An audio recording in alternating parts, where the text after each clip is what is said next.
what we do here is go back, back, back, back, back, back, back, back.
All right, the music stopped. Okay. Very warm welcome to all the esteemed panelists, district council members, Rotarians, Rotaractors, and all the viewers watching this live stream. This is Rotaractor Abhishek Mishra, Joint Director Administration at Rotaract District 3141, and the head of the Department of Valorant and CSGO for Rotaract Ultimate Online Tournament. Over to you, Jugal. Good evening, everyone. I'm Rotaract Jugal Chauhan, Joint Director Sports, Rotaract District 3141, and the chairperson of Rotaract Ultimate Online Tournament, also known as RUOT. So, me and Abhishek will be your host for the evening and will moderate this panel session, which is going to revolve around the topic emerging trends and growing communities in esports. We, on behalf of the entire Rotaract District 3141, thank all our panelists for joining us today. What is Rotaract District 3141? We are a unit of 9,000 strong individuals, a tightly knit community, and like minded youngsters working towards shaping the society. We as a district aim to reach more than 10,000 members across the Mumbai region by the end of RI year 2021-2022. The Rotaract District 3141 of Mumbai region is a youth wing of Rotary District 3141 and focuses on projects and initiatives under the avenues like community service, professional development, international service, entrepreneurship development, and sports. It consists of 130 clubs inside the jurisdiction of CST to Mulund, Mankut to Central and Harbour Line, respectively, and Churchgate to Palghar on the Western Line. The official name of the Rotaract Mumbai, as per Rotary International, is Rotaract District 3141, and it is one of the most active and impact-inducing districts around the world. The district conducts projects and initiatives under the aforementioned avenues, as well as those aligned with the aspects of editorial, public relations, and social media. So, when it comes to sports, Rotractors always focuses on on-ground events. So during last year, amid the epidemic, we came up with a new initiative for Rotractors involving online gaming. So RUOT, Rotaract Ultimate Online Tournament, where everyone would come under a common platform to play together. This year marks the second year of RUOT event of Rotaract District 3141. This time it is bigger and better. We have a total of 15 games, which consists of two esports, Counter Strike Go and Valorant. It is an 8-day event wherein all participating Rotractors will compete against Rotractors of the same zone, and the top 4 best players of each zone of each game will then compete with the best players of the other zones in the final battle, which is happening on the 8th of August 2021. Hence, you can see on the YouTube chat that people are fighting for their zones. We have 6 zones: 1A, 1B, 2A, 2B, and 3A, 3B. Not a lot of our viewers know about esports, hence, we hope that this panel session on the emerging trends and growing communities in esports makes more people interested in esports. It also marks the start of our event, RUOT 2021. We have very exciting panelists and dignitaries from the esports industries of India. So, introducing to you all, Mr. Rohit Jagasia, a passionate marketer with over 5 years of experience in the corporate world. Graduated from SP Jain School of Global Management in the Masters of Global Business, specializing in contemporary marketing management. He is currently the founder and CEO of Revenant Esports. Revenant Esports is a new generation esports company with at most focus on partnering with the best esports athletes across the globe. The intent is to enrich the value of esports and its experience for players, brands, content creators, and community at large. Coming up next is Mr. Adarsh Singh, aka Euphoria. He is an experienced manager with a demonstrated history of working in leisure, travel, and tourism industry. Skilled in travel planning, strategic planning, travel management, insurance, and team management. He has also been a brand ambassador of the famous IPL team, Kolkata Knight Riders.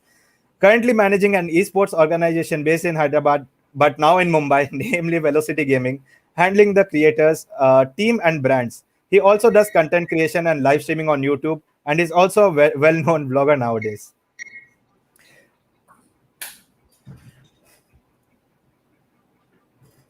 Over to you, Jugal. All right. So the next panelist is Mr. Bhavin Kotwani, professional Valorant player, in-game leader and captain for Team Global Esports, and is a proud HP Women squad member and a big-time foodie. He's been part of many teams, some of which include Team MXB, Dare to Dream, Eternal Esports, NTT Gaming, and currently he's from Global Esports. And last but not the least, we have Mr. Jaideep Sood with us. He is the current Vice President of Business Development at Global Esports. He has been in the esports scenario for 12 long years and is now holding one of the key positions in Global Esports. Him and HellRanger go back to the days when they were when he was the esports head at Dare to Dream Esports. Dear panelists, we welcome you all with a warm heart. So before we start, I would just like everyone to know that today, on the 31st of July, is also the birthday of Mr. Rohit Jagasia, who's there on the panelist. So we, from the entire Rotaract District 3141, wish you, Rohit sir, a very happy birthday. Thank you. Thank you so much. Yes, happy birthday. Happy birthday, Rohit, sir. Happy birthday, sir. Am I audible? Thank you. Am I audible? Yes, you are, sir. Yes, Okay. yes, Adarsh. Happy birthday, Rohit. Thank you so much, for Jaideep. the warm welcome. All right. So the topic of our panel discussion is emerging trends and growing communities in esports. We have a most FAQs, you may say, by our participants, with which we would like to start this session. We would request you guys to take up the question and share your views on it. So my first question to you would be, or all of you, anyone could take it up. How did you get into, or who introduced you to gaming? Who wants to go first? I think Bhavin bhai should begin. He Sure. is No, he'll give the professional perspective of the topic. for me, I was introduced to gaming by my brother actually. So like even before computers came around during the time of I think Nintendo 64 cartridges, me and my cousin brothers we used to go to my grandparents' place and we used to rent a Nintendo 64 and play all the games on the cartridges. So the Mario, I can't even remember the games. Iceman, Ice Climber, Mario. Duck Hunt and all those games. So that is when I got interested in games at the first outset. But if you talk about proper gaming, my brother used to play Counter Strike 1.6. So I just saw him playing one day, and we had just one. Like we used to share a PC at that time, and him being the elder brother, he obviously got majority of the screen time. So in the 1 hour of the day which I used to get, I just started to play Counter Strike, and that is how I just got into gaming at the first outset. That's so nice. So I think the Nintendo which you mentioned is the one in 9999 games that is Yeah. out there on the series. All right. UFO, you can go next. So for me, gaming began at a very early age because I have two sisters. Okay. Both of them are like there's a generation gap between us.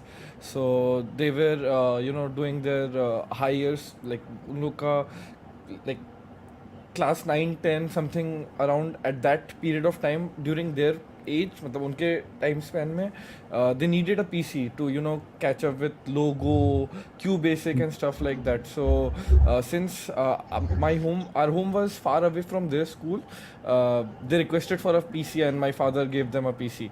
And they barely used it for 6 months or something, and I got the entire PC to play games.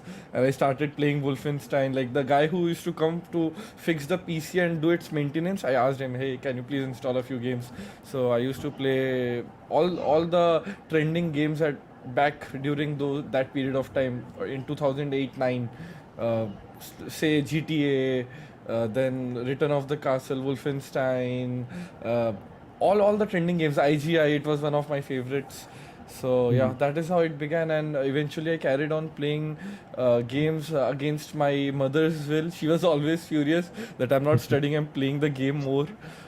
But then somehow I kept on playing, and then Counter Strike came, and I played 1.6 for a few years. Then Counter Strike Go came, and eventually Valorant came. So yeah, that is how it initially started, and yeah, it's all good. I'm still playing. I think Counter Strike 1.6 is the most played or very most known game to everyone. Like people Yes. had played and then they stopped playing it. All right. Yes, because at that point of time it didn't require a RTX 3090 to run through. All right. So Mr. Jaideep, how about you?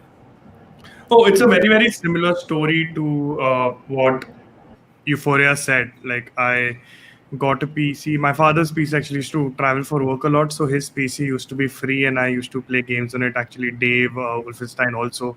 But very, very early on, I got introduced to this cafe culture in Bombay, where some people from my society and seniors from school actually took me to a cafe near school, a very famous one in Ville Parle called Private Eye, if you guys have heard of it. And Correct. there started journey. There was a competitive scene. Started playing over there and had fun. And since then, on and off played competitive. Got introduced to Warcraft and the Dota mod over there. So Dota won a lot of that. So proper cafe kid from Mumbai. That's how my gaming journey started. All right. And how about you, Mr. Rohit? So I've never really played competitively, very honestly. I started playing casually. I started playing Counter Strike 1.6 again, like in a cafe where my friends from college and school played 1.6. So I played Counter Strike for a bit. After that, I moved to console. I played GTA, Red Dead Redemption, and most of the games, like the mainstream games on console. At one point in time, I got addicted to this really bad, massively multiplayer played game called RuneScape. It was a really sweaty game, and I played that game. It didn't require any skill or anything. It was just a very grindy game. Played that for a bit. After that, I went back to playing, mobile phone games because I got busy with work. So I used to play mobile games and a few console games here and there. But that's about it. But I've never really played competitively. I've always just been, a casual gamer. Yeah. All right. So my next question would be, since you all are you are elder to us, okay? So as a elder brother, would you recommend gaming as a career to your younger generation? Anyone?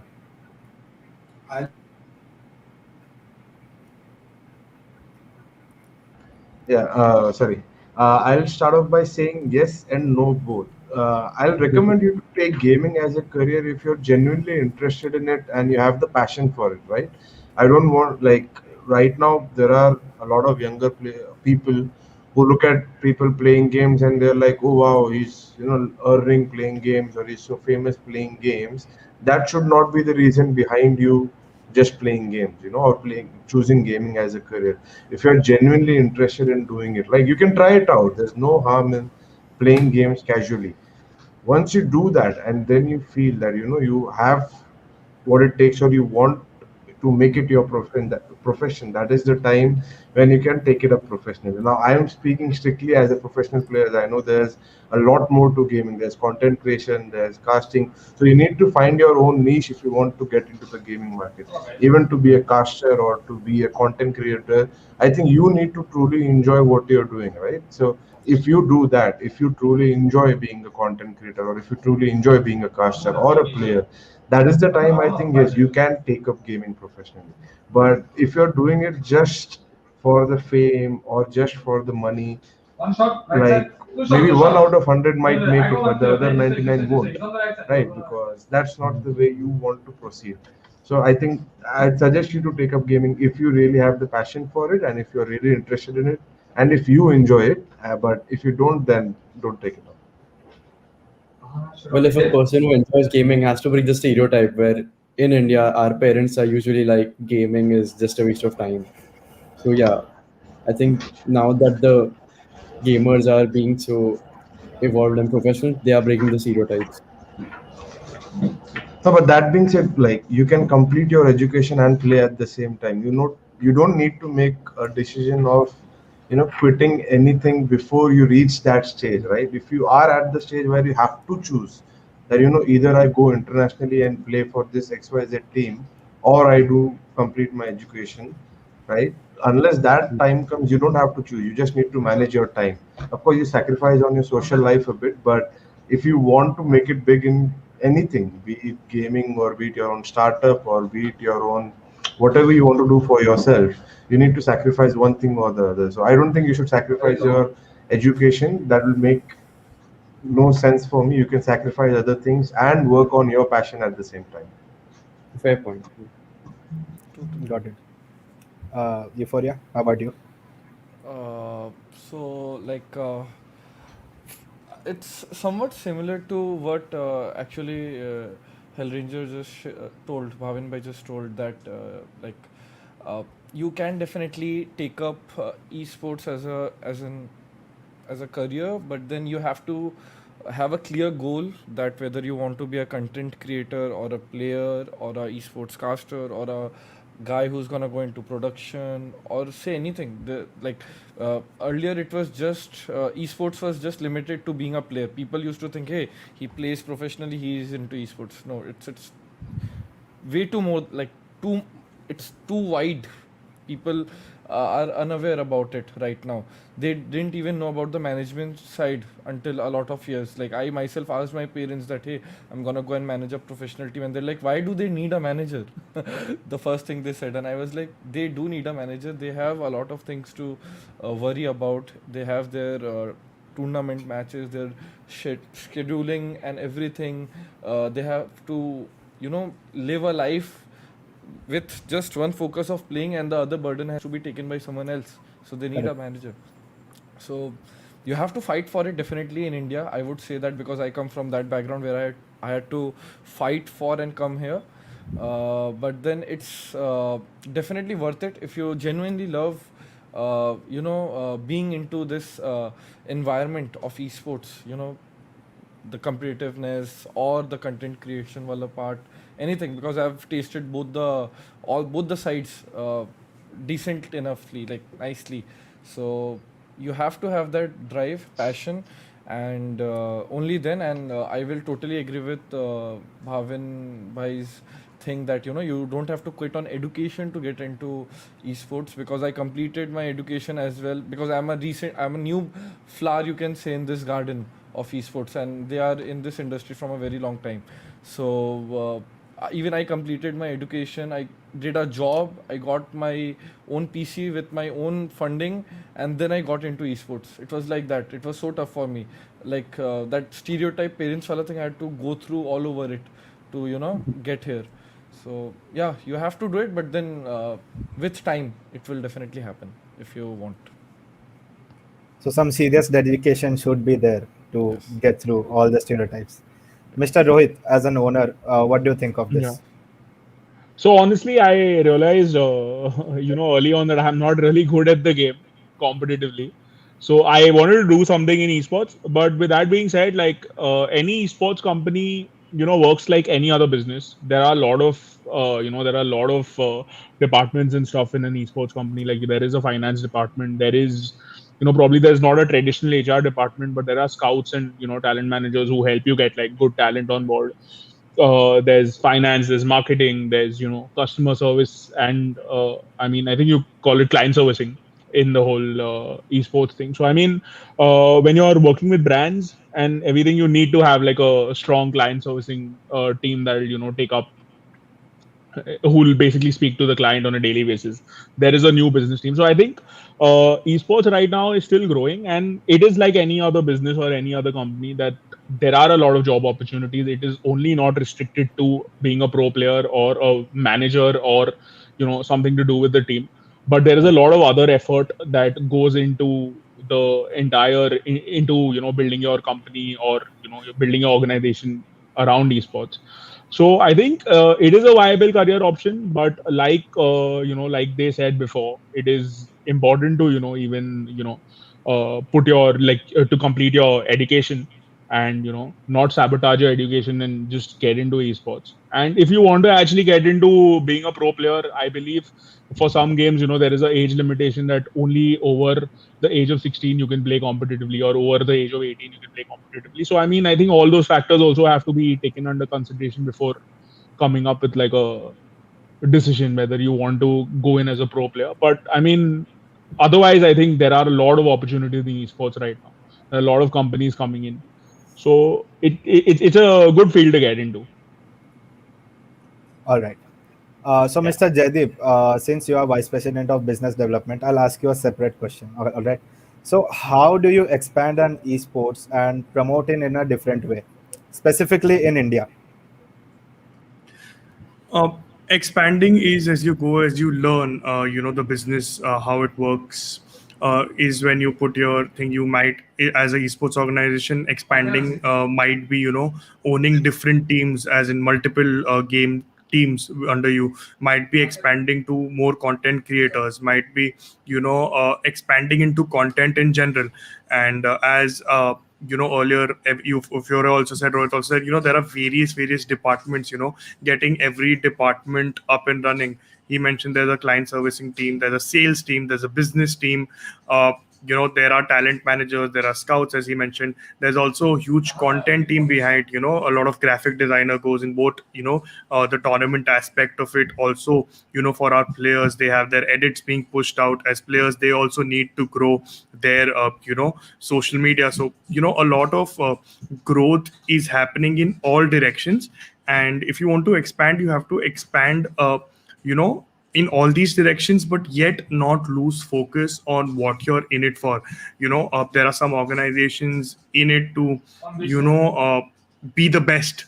There are some organizations in it to be, have huge numbers, have a huge social media following there. So every organization has a separate goal, and you should identify what you're good at, as everyone said before as well. Identify what you're good at, and start scaling up towards that, but not forgetting the rest of the ecosystem which exists. So you can probably take a lot of talent up. You can have casters come on board, train them, make that ecosystem grow as well, because that's also very new in India. And we see a lot of tournament need new casters and who know the knowledge of the game, so you train those guys as well. So I think it's an overall development of the ecosystem, and promote in a different way. I've been saying this in most of the panels I go to, is education. Right now, the most important thing which esports require is education slash awareness. And you really need to focus on these two things. You have to start at the school level, where you convince these teachers and these parents in school itself that this is a proper career opportunity. Once they get out of school, once they get placed in college, have a few example, global esports velocity, have a few of them recruit these kids from college, except in various departments. Like Rohit will agree that esports organization leads the legal department. Why not go to a law school and recruit a legal intern, right? And that creates more awareness. They'll also know, oh, esports, wow, new field. So that's how you spread awareness and expand. So this is also expansion as well. So I think that is one approach to it, which I think is different and should be done. All right. So you mentioned about education is an important aspect in esports right now. So do you think esports should be included as a subject like we have physical education, or let it be PT? So do you think in even our school times there should be an subject introduced as esports? I mean, if not a subject, it should be a hobby. We back then, at least in my school, we had a hobby segment where in computer we used to go and play, because we used to have these competitions, especially in Bombay. Different schools, Hiranandani, the Cascade Fest, Umang in Mithibai, Kshitij in Malhar, the Fest. All these had 1.6 tournaments, and it was FIFA tournaments back then. So we had a hobby session for gaming. So I think should start there and continue into more probably a curriculum in college and thereon. All right. That's a I see fair HellRanger, you muted. Yeah, please. Okay, so moving on to the next question. How is the reputation of Indian gaming community in the international scenario? So I would want Mr. Rohit to answer this. So I mean, I think the whole. So see, honestly, Revenant has always been into the whole mobile gaming space. So I'll like to answer this from a whole mobile gaming perspective. I think recently, like I mean, last year before the whole PUBG ban, there was the World League that happened, and there was one of the Indian teams that came second, Orange Rock. And last year there was a Call of Duty Mobile World Cup that happened, and Team Mayhem was another Indian team that qualified for the stage five from all the regions from East Asia and the Middle East. So I think, I mean, the skill gap between Indian players and the people from the West and everything is not very high. With that being said, I mean, I think new talent is coming every day, with the fact that smartphones have become cheap, and India has become the second largest smartphone market in the world. With that being said, mobile data plans have also become really cheap. So I think in terms of the whole skill gap, I think there is not too much difference. Uh, and I think I mean, after the whole performance that India has been showing in the whole mobile esports scene, and even with like teams like Velocity and global esports in Valorant. I mean, the kind of stuff you all are doing with Valorant has been great. So I think, I mean, if not right now, I think we'll be considered as one of the top-notch countries in the whole esports uh, system. Even internationally.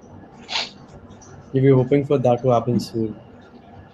Yeah, I Mr. think it Jaideep, will. Yeah. Mr. Jaideep, would you like to answer this question from your perspective? No, just to add on what Rohit said, it's going to happen. We see the viewership at least increase, and that shows how competitive these games are. Especially in Valorant, VLT versus G is one match where I think we garnered more viewers than Wimbledon had on YouTube. Is one of the stats I was seeing. So I think it's going in the right direction, and we will move ahead quite fast. So that's amazing. Also, Mr. Rohit, that you mentioned that since your Revenant is involved with mobile games as well. So we have a frequently asked question which pops up in everyone's mind that can you call games like PUBG, COD, PUBG or BGMI if I'm not wrong, COD Mobile, FIFA, and many more as esports, or they are just called as mobile games? No, I mean, Call of Duty. I think all the games that you mentioned are, like esports ready games. Like currently, the whole Call of Duty Mobile World Cup is happening. Revenant is participating in that, and I mean, the kind of teams that have been playing in the whole stage three, and we're just, probably going to we've reached, the top 8 teams in, in the whole Asian region, like Team Revenant. So I think mobile games require as much skill, reflexes, and all of that as much as PC games. So I think, yeah, I mean, Battlegrounds Mobile, Call of Duty, Free Fire, all of them are esports ready games. Okay, all right. You just cleared a lot of huge confusion between all the Yeah. early gamers. So thank you for that. All right. So as Jaideep sir mentioned prior, he has or any team has that one goal. All right. So I'll be asking this to each and every one of you. What are your long-term aspirations or that one goal in esports that would have achieved your satisfaction? कि ये achieve कर लिया तो I'm done. हो गया मेरा. Like for me personally, I am a person who's never satisfied, right? But I finish one goal, I have to reach the other goal. Like I think that is how life for me works basically. So even if, let's say, I become the best in India today, my next goal will be to become the best in Asia. If I become the best in Asia, my next goal will be to become the best in the world. Right? You never satisfy yourself with one goal, because for me, I personally believe the moment you get satisfied, right, you stop having a purpose to do whatever you're doing, right? And if there's no purpose, there's no point of doing it. So like, I'm not going to be satisfied regardless of where I reach. Even if I am, let's say I become the best in the world, for me it will be like, okay, I have to be the best in the world for a consistent basis, right? I need to be the best for, let's say, the next 10 years, just as an example, right? So you need, for me, the goal just stays the same. But in terms of esports in India, I feel we need to come to a stage where, the parents start, like, for me, the victory in a general sense in terms of esports will be where, parents start pushing their kids to play games, right? You see parents pushing their kids to play cricket, to go for cricket practice. I would like parents to push their kids to, play games for a change, right? And that culture is already present in Korea. If you see, parents are pushing their kids to try out different games, play games. They take their kids to the boot camps. They help their kids set up boot camps. And this is something we have heard from, like, our story at Global Esports itself. And I was shocked to hear that, right? And that was something which I was like, okay, this needs to happen in India as well, where, you know, parents are supporting kids to take up gaming as a hobby, and maybe in the future, take it up as a career. So if we reach that stage where our grassroots level is strong enough, and parents are appreciating it, I think there's no stopping Indian esports in the future. Correct. How about you, UFO? Yes, I would totally agree on this. Whatever, all of like most of the things were covered by uh, all other panelists. So yeah, I like there's nothing more to add. But then yes, parents having the awareness, the new generation. Definitely, our generation would not be that stereotype. Stopping our children to not. Play games or something like that. But then things are changing. If our parents are allowing us, it means they are already educated about this and they are educating the other 10 they communicate with. Definitely like India में it happens that hey आपका लड़का क्या करता है अच्छा वो game खेलता है कैसे गेम खेलता है how is he earning what is he doing like ऐसे कैसे पैसे कमा रहा है घर चला पाएगा क्या so most of the answers are done but then the number is very less. The number of parents who have allowed their children is less. So this will happen over a period of time. Rome was not built in a day, but then once it's done, India would be one of the best, strongest बोल सकते हो esports में leading a country. I totally believe in this, 100%. We're hoping that happens soon, as we said. Yes. Moving on to Rohit sir. That one aspiration, that one goal in life about esports. Yeah, so like Bhavin said, it never really stops. I mean, you get to some place and then you want to get further. I mean, that is how, it is with me. Like, I ran an infrastructure company earlier, and it was the same thing. And I think it's going to be the same with Revenant. Obviously, we want to win all the major tournaments and stuff that are coming up right now, but it's not going to stop there. We obviously want to expand to new titles. I think there are going to be more titles that are going to that are going to come into the whole mobile space. We wish to venture into the whole PC space also, like Valorant. Uh, so I mean, I think it's never going to stop. And what Bhavin was saying about the whole Korean thing, that was an entire experience that I had. We had a player from Korea who was in a Call of Duty mobile roster, and his parents used to actually support him to play, 14 to 16 hours a day. And he was great. So I mean, I think the whole grind is never going to stop. Even for players, even for org owners, it's never going to stop. And we're just going to work as much as possible to get where we want to. And I think after that there is another point that comes where you want to get. So I don't think it'll ever stop. So there is no aspiration as such that I'm looking. Follow similar mindset like Bhavin, sir. So moving on to Jaideep, sir. Well, there's this quote I've always followed. I don't have dreams, I have only goals. And as both Rohit and Bhavin said, that's what we're working towards. But one goal which I have in my mind right now, and I'll be partially satisfied when I reach that goal, is when a Bhavin or a SK Rossi or a Sangwan from my organization is walking out on the road and a random person is able to say, Dekho, wo is going MS Dhoni of esports or Virat Kohli of esports. Build these esports players into such brands that people actually connect to them is what personally I am, and with global esports working towards that right now. Well, because winning tournaments and winning championship is what these guys do, these athletes do, and we support them in doing that. But we're going to do our job and build these athletes into brands. That's amazing. And as you said, Mahendra Singh Dhoni of esports would have sounded a lot better if Bhavin Kotwani of esports or Adarsh Singh of esports. So yeah, that's amazing. So moving on, last year, how was the effect of COVID-19? Like it is still there, COVID-19 pandemic on gamers and organizations of esports. Anyone would like to take up this question? I I think I'll talk about it because this pandemic got me into esports. To be very honest, Okay, like wow. my I was nowhere near esports or managing an esports team. I was managing an tourism company which was owned by my father. It was domestic based. I was working on it to make it expand into international Eastern Asian countries, covering them up. I successfully did that also over from 2018 to say 2019 December. And then I was like, okay, let's get into education, let's do my MBA, and then I'll again get back into business, or I'll get back into job. I even did a 20 months corporate job at Bajaj Alliance, and then finally pandemic happened and I was jobless. I had nothing to do, and I'm not one of those guys who stays home and takes education from online classes. I don't know how many can, but I cannot.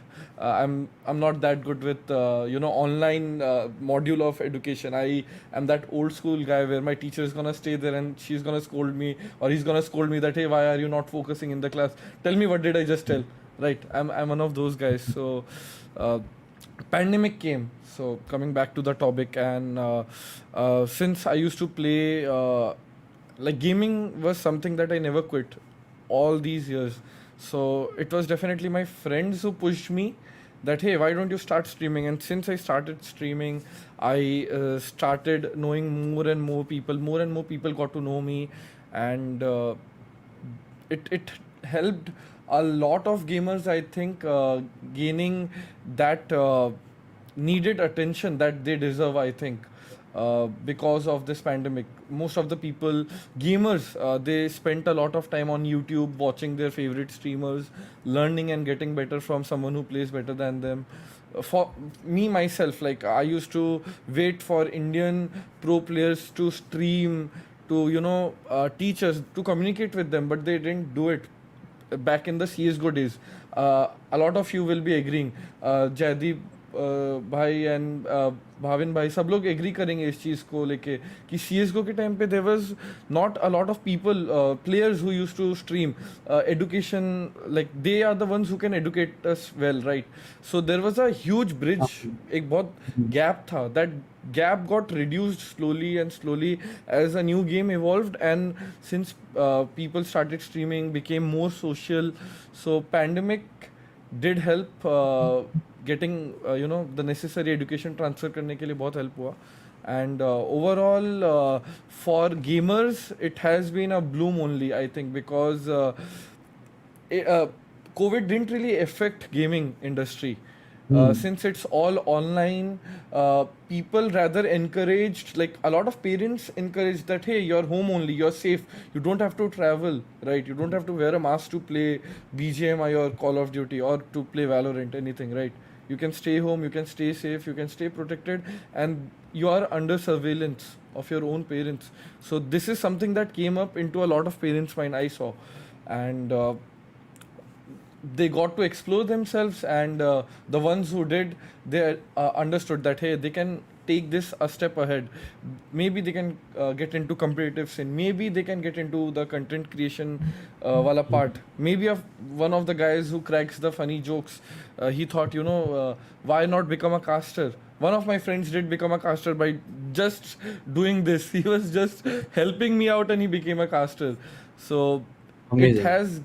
it has given a lot of people a lot of opportunities, and I have been one of those lucky persons also, I would say. That's awesome. So, Rohit sir, how would you like to answer this? Yeah, so basically, just before the whole pandemic struck, I used to work with my father. He ran an infrastructure company in Bombay. After that, obviously our offices are shut, the factories are shut, and I had time in my hand, and I always played games casually. And I always watched, the Overwatch leagues and everything from the West. And I thought, why not do something with esports? So we done a few tournaments with Revenant. Call of Duty Mobile was the first game that we got into, because while I decided to get into esports, PUBG had got banned back then. So Call of Duty was the easiest option to get into. I mean, it was a niche, and getting to the top of a niche is much more easier than making it big in the mass. So we got into Call of Duty. We got our first pro team. Uh, that was again a really bad experience because we got an international team, and most of the tournaments that were happening in India were India only. So I think esports has been great for the players. It's been great for the audience. I think the whole viewership, like Jaideep said earlier, the viewership has gone up for all of the games. Obviously, like Call of Duty is not really viewed a lot, but BGMI, Valorant, it's great. The viewership is increased. I mean, there are a lot of more aspiring players, who are wanting to get into esports because of because I mean, school is also gone online and all of that. So I think, I mean, the pandemic was absolutely great for esports, and I mean, it was one industry which was not affected whatsoever, in the entire pandemic. So yeah, so I mean, Yeah, well, that being said, I think, Jaideep sir, would you like to say something about how business was evolving or affected during the pandemic? One thing when happened when the pandemic hit is we all sat down and they're like, what to do? Now the general land tournaments are not happening. Team is not going there. Most of the team members are home. Should we get them to a boot camp, or should we let them stay at home? Matches are online, of course. You know, uh, but how do we reach the masses? Because just online tournaments is not going to help a esports organization grow, right? So we had to see, go back to the drawing board, see how business models work, what all you can do to move ahead, push through, build new boot camps, get better training facilities. So we did all that. On a personal level, one thing which this pandemic made me do, my roots in the esports industry were as a tournament organizer. I used to organize a lot of tournaments. So it got me back to streaming, hosting lobbies, especially back when it was PUBG, I used to host these lobbies. So got back to casting also. I used to cast CSGO back in the day, but it got me back to casting, casted Valorant for a time, even PUBG. And so, connecting with everything, pivoting as businesses, it's been a fun ride. We esports is something which got the social into social distancing, as Mr. Rushi likes to say a lot. We as esports bring that social in. So, and UFO has mentioned, we saw parents say घर पे बैठो game खेलो बाहर क्यों जा रहे हो. So those are the few things which helped us a lot.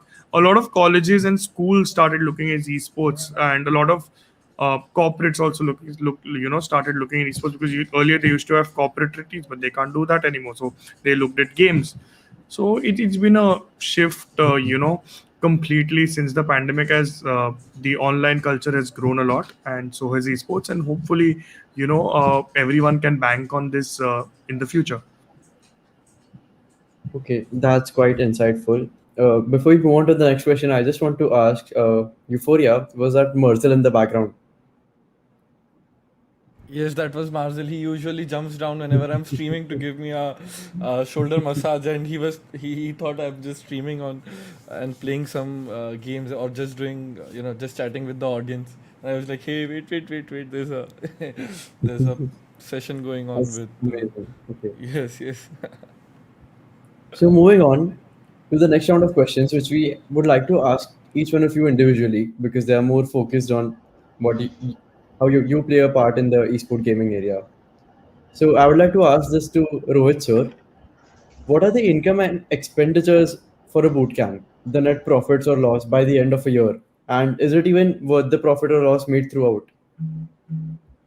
So I mean, honestly, in terms of the whole income, I think currently the boot camps that we have two facilities based out of Bombay. There's no income coming from that right now. So I mean, I can't answer that question. But in terms of expenses, I think it is exactly like running a house. I mean, everything that probably require to run a house, and probably like a few internet connections, plus these entire streaming setups and all of that. I think, I mean, uh operationally it is heavy, and at Revenant we also look at we also like to make our whole business really high in OPEX, rather than CAPEX, because there's a lot of upgrades and everything that come in PCs and stuff, and it's just easier to swap PCs and everything. So in terms of the whole income bit, I think it'll happen only eventually, because I've been looking at esports as a whole valuation business. We raised our first $1 million 2 months back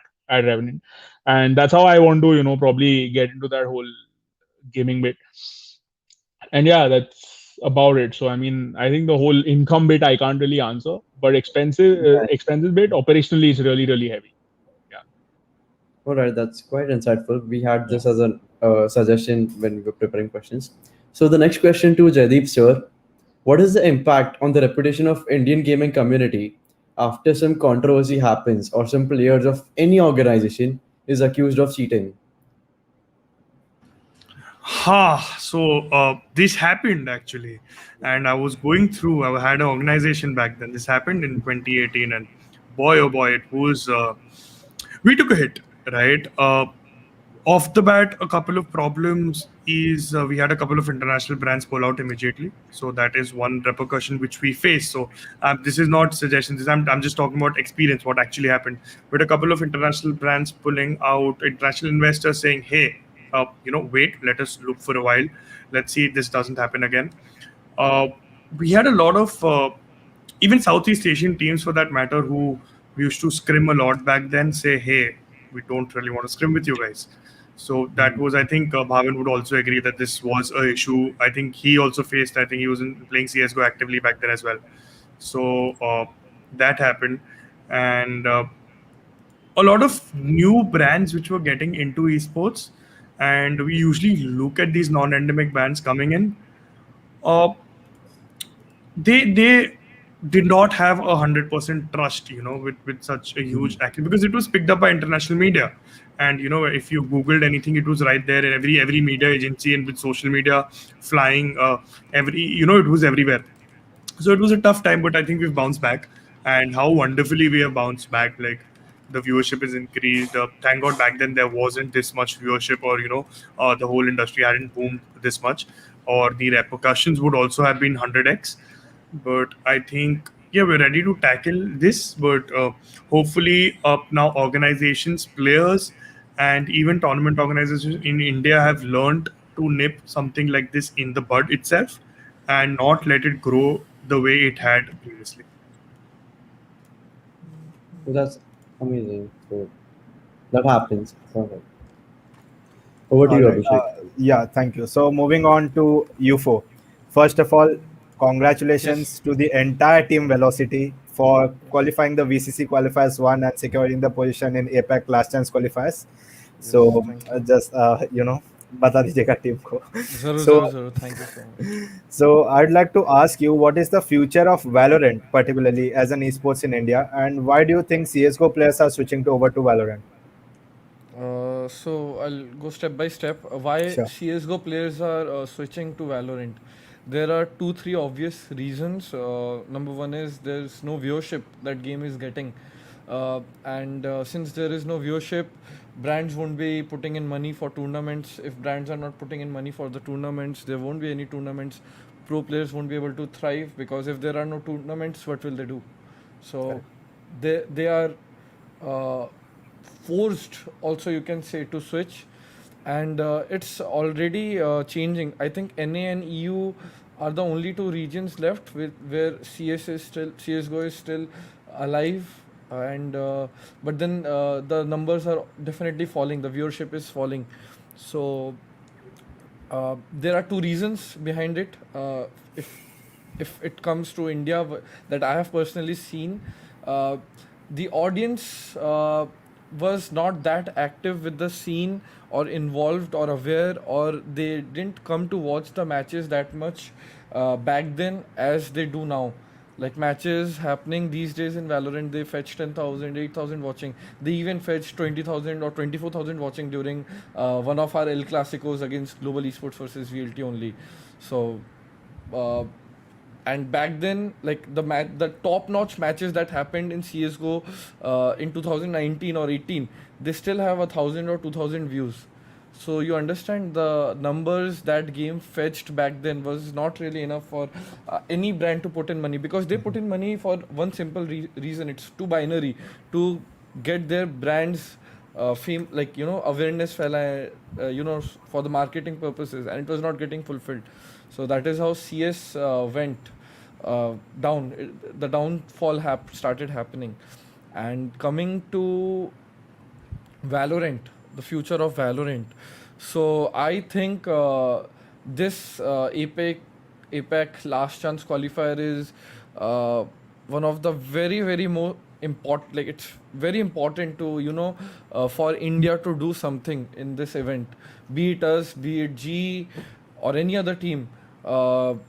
Who is gonna go and represent and qualify from this region and play in the SCA region, and further, like for us the journey is too long. For those who don't know, we had to go through like a qualifier for every region, like India, Pakistan and Afghanistan. There are regions. Then you qualify for a main event. All the countries who played the qualifiers, one team from each country, they play again together, and out of those 8 teams, one team qualifies for the gets a slot rather for the SCA qualifier. So it's a very long journey. Now after qualifying at SCA, still the journey doesn't end. You need to qualify for the main VCT event. So you have to beat a lot of people, you have to drill a lot, you have to play a lot, and right now India is not considered into a major region. That is a very upsetting thing. Even though we fetched, I think the best numbers Valorant has seen in most of the regions, still it's not considered as a major region. So this time, I think if we do something, if we do some damage in the international level, we might get recognized as a major region. A lot of international organizations might start putting in money, the same way they did in mobile esports, like Fnatic came and TSM came. right? In India, a lot of international brands would also be interested in sponsoring good organizations, good players, right? So Valorant has a good future, but then only when we perform. I think it has already got the necessary awareness is already there, thanks to a lot of influencers who shifted to Valorant when PUBG was banned, and they didn't give up, and they promoted this game. Valorant is what it is 60 to 70% because of them, I believe. Else, it would have been better than CS:GO, but then somewhere around that only, because like the mobile creators, influencers, they have a better, they have mass audience, they have the volume, they have the numbers, right? Their influence in the market is definitely very impactful.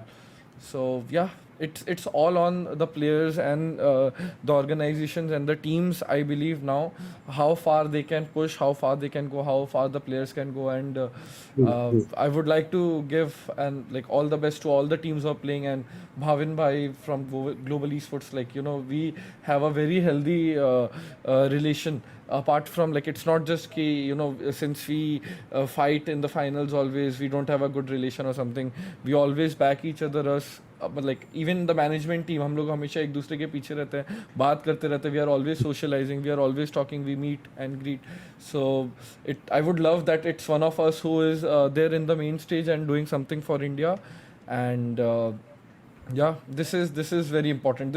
These next few months are very important for Valorant's scene in India, I believe personally.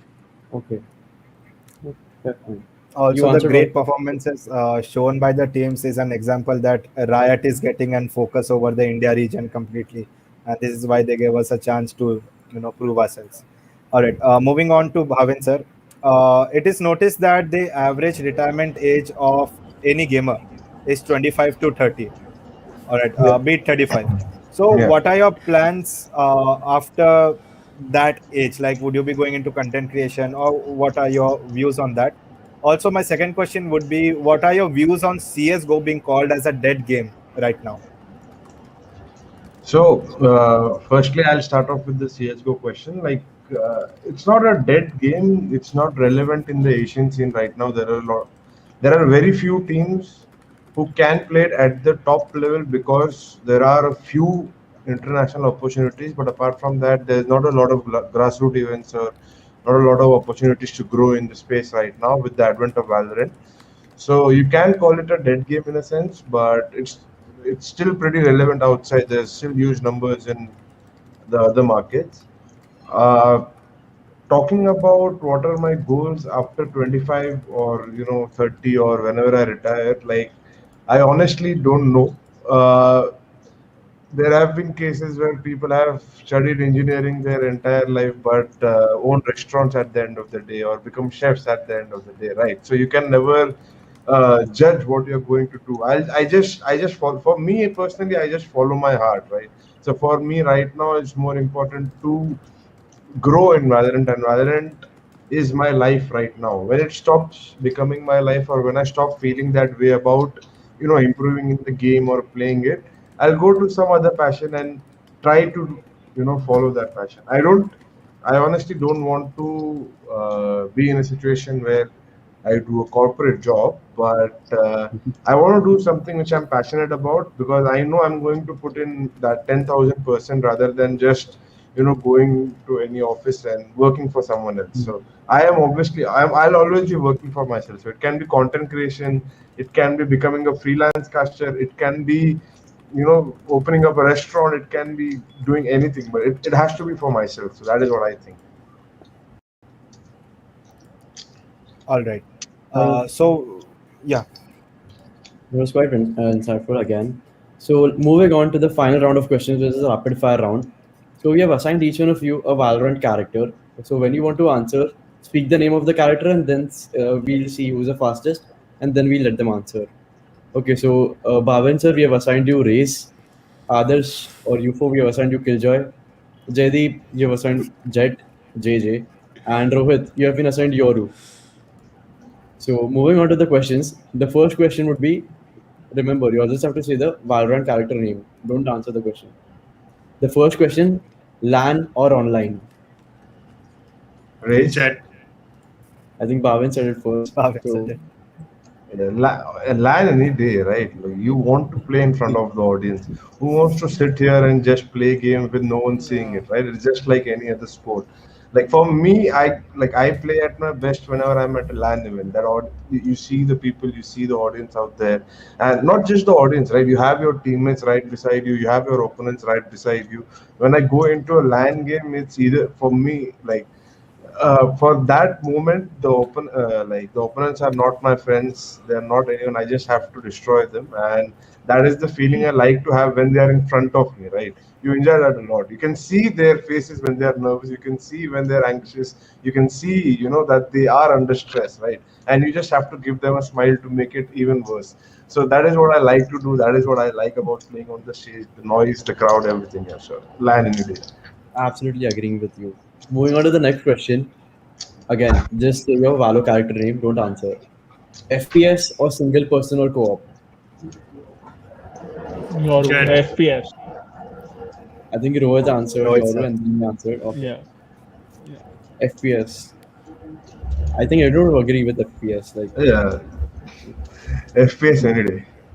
It is particularly their genre, so they'll have to agree on that.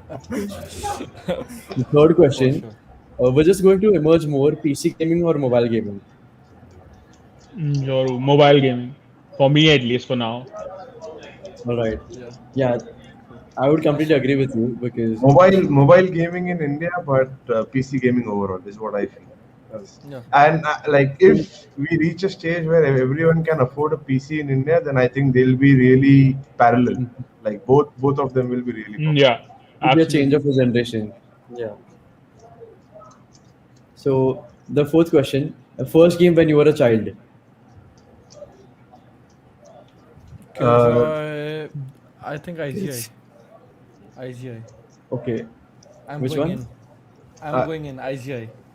Oh, IGI. I the haven't f- heard. Maybe I wasn't even born when the game was released or something. But the all first right. game I loved as a child was Virtual Cop. Oh. Oh, Virtual Cop. If people, I think most of us have. It was the first ever FPS per se, right? so the next question, moving on to the most notorious player from your organization or from your team. Jet. Jaideep was All pretty fast on that one. Oh well, when you have lightning fast in your team, then you don't need anyone else. Or skills. It's a very tough competition. I think I'll take Bhavin's. Yeah, I think Bhavin's reaction plays a part. I have to handle both of them, so it's for me it's even more painful. We'll do one thing. We'll let this one answer. सबको बोलते हैं. UFO. What about VLT? For VLT, I think it has to be Marzil. For sure. Has to be Alright. Marzil. Even I would agree with you on that. We just saw it a you couple just of saw minutes it. ago. Yes. You just saw it has to be Marzil, but then apart from Marzil, it's for sure Amaterasu, I think. Yeah. All right. And Could be. Rohit sir. So in Call of Duty, we have this player called Reckless.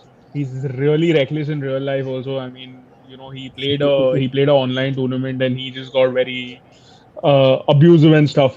So I mean, Reckless. he's one guy from Revenant who I think is really notorious. All right. All So right. moving into the last question, I think Jaideep already answered for Bhavin, so we're not going over there.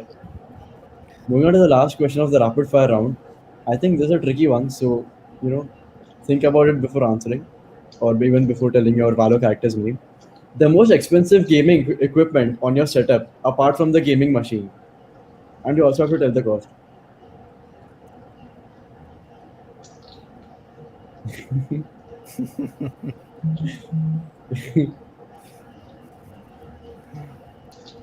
Still, no one's answering. They are literally thinking about that. What do we have the costliest? Can you you won't have to. repeat the question once? So that The it most gets- expensive gaming equipment on your setup, apart from the gaming machine, and leave the cost. No need to mention that over here. Just the equipment. Can be peripherals, can be anything.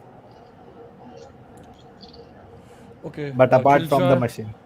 Yeah, sure. Killjoy should be my headset, not this headset. There's another wireless headset. It's a Corsair Virtuoso Pro wireless headset. It's not available here, so we got it from our sponsor back then.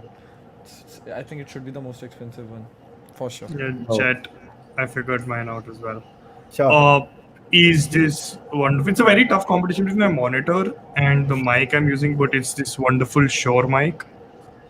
Again, it's quite premium and Yes. expensive, and it's thanks to our sponsors. But yeah, it's Nice, there. nice little brand plugging you got in Yeah. between. Plus one. Plus one. As business, we have to do that. I totally get that. How about you, Bhavin? For me, it's the chair behind me, the HP Omen Citadel.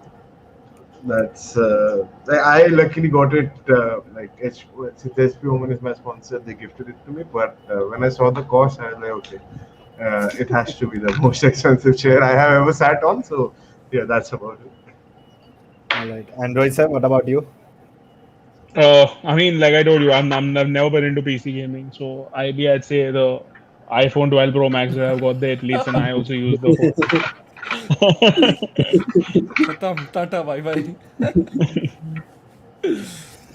All right. So this was the fun rapid fire round. And with this last question, we'll mark the end of our beautiful panel session. But before we close the ceremony, I'd like to invite our Deputy District Rotaract Representative, Rotaract Aniruddha Jyotsi, to interact with you for a few minutes.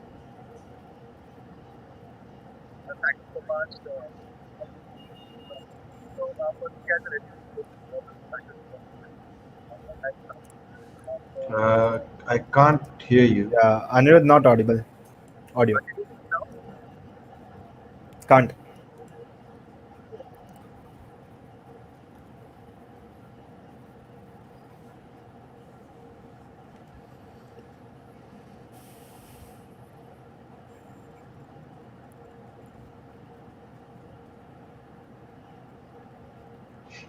Just wait for 2 minutes. Yeah, that's fine.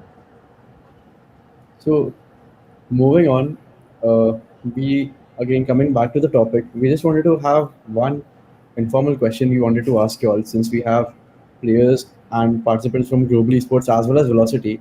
I think you've already answered this question, but how are your relations outside the gaming world? Well, Um, I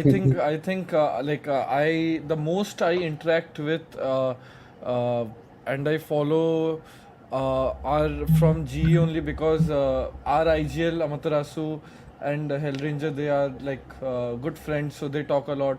And back then when I used to stream also, HellRanger was very helpful. He helped me a lot. I did a podcast with him, and we have a very good offline relation also. I believe I'm in touch with JD bhai, then Emmy, Mohit, Rushi, uh, Vatsal. Who else is there? Spiro. Like literally everyone who is there in G, I'm in touch with them, and we have played games together, and we recently met also. It's Yeah. COVID is going on, so we haven't done much, but then hopefully you'll see more of us together in the same frame. Uh, so yeah, that will speak a lot.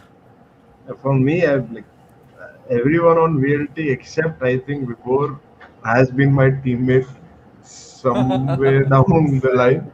Like I've played with Amaterasu for more than 2 years. I've played with MW1 for more than a year, and yeah, I've even played with Ace for a few months. So I've been teammates with all of them, and we all generally, meet at LAN events and meet after the events. We all hang out, we talk, we chill, and especially with Amaterasu, like after even right now, after every game, we do have a phone call and we discuss why the other team lost. Right. So if my team loses, we'll be discussing why we lost. If his team loses, we'll be discussing why they lost. And still after that, before the next match, both of us are prepared for each other. So that is the relation we share overall since over like the past 5 years maybe.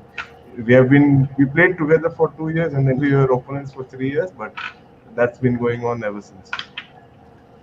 Yeah, I That's mean, all of these guys, I mean, except Vibhor again, I have been in some sort of managerial capacity for all the other players. I have been in the same boot camp at one or the other point of time with UFO.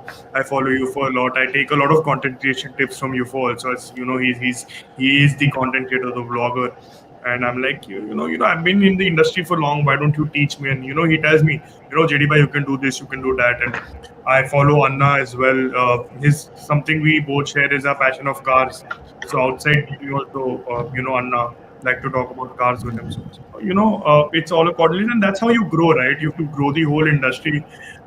In game, you have to compete, but outside game, all of us have to work together to grow the industry together. I mean, game में everyone's an enemy and that's fine, but game के बाहर you have to be friends to achieve the common goal we have, that's grow esports in India. So I think more organizations should come together, work together, have fun collaborations outside game and more frequently.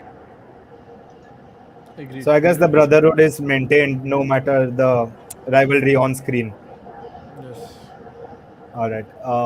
Okay. So I think Anirudh is here. Admit him if you can just admit him. Hi guys, I hope I'm audible this time to everybody. Yes, you are. Yeah. Thank you so much, guys. So, firstly, guys, a very good evening to all road actors here who are present for this lovely panel discussion that we've had for the RUOT. So, firstly, I would like to thank all our panelists for here to give us, whoever have given us beautiful insights about e-gaming.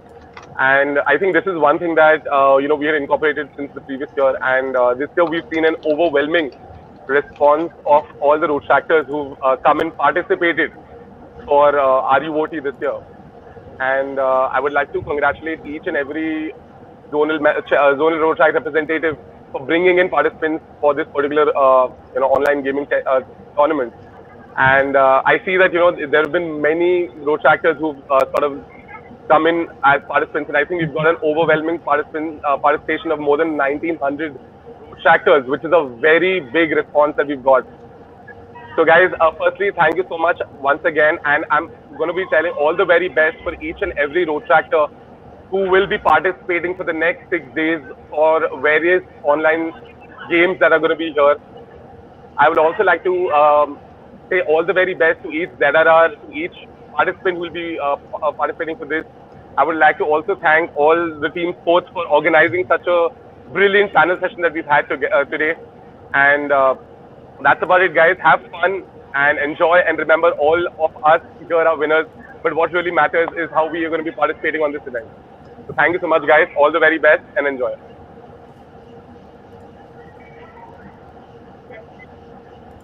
Thank you so much, Anirudh. Thank you so much. So moving on, I, Rotaract Jugal Chauhan, would like to express my gratitudes towards the fantastic four panelists who are present with us here today. Mr. Rohit Jagasia, Mr. Adarsh Singh, aka Euphoria, Mr. Bhavin Kotwani, aka HellRanger, and Mr. Jaideep Sood, aka JD. Thank you so much for taking out time and gracing us with your presence on this panel. Your inputs have really enlightened us, and I'm sure each viewer here today is going back inspired. Next, I would like to thank DRR Rotactor Bharat Patel for letting us execute this idea and giving us this opportunity. I would also like to thank all the viewers who are present here with us today and have supported us enthusiastically throughout this session. I would also like to thank our district council members who have actively helped us throughout the preparation of RUOT. Lastly, I would like to thank Rotractor Ayush Riya, our Chairman Avenue 3, my co-CP, Rotractor Rahil Jain, and all the team sports members. Thank you so much, guys. Without you all, RUOT would be incomplete. With that being said, we can close this panel session. Thank you so much for joining in, guys. Thank you. Thank you for Thank having you. us. Thank you for Thank you having for us. having us. Absolutely. Thank you Stay for in having touch. us. Thank you.